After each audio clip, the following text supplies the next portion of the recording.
ఈ పేతురు గారు చాలా పిరికివాడు, భయపడే వ్యక్తి. కానీ రేపటి దినాన చనిపోతాను అంటే భయపడకుండా ప్రశాంతంగా ఎందుకు పడుకున్నాడు తెలుసా?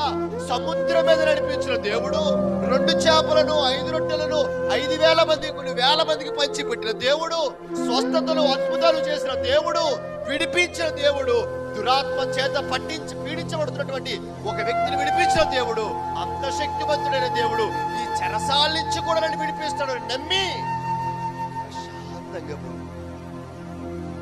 ఈరోజు ఎంతమంది పేతురు వలె మనం బ్రతుకుతున్నాం చెప్పండి?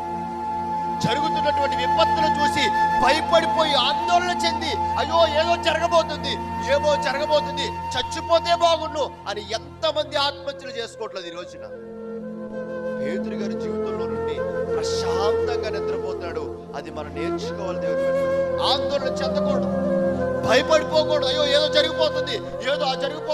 సంఖ్యలతో బంధించబడ్డాడు.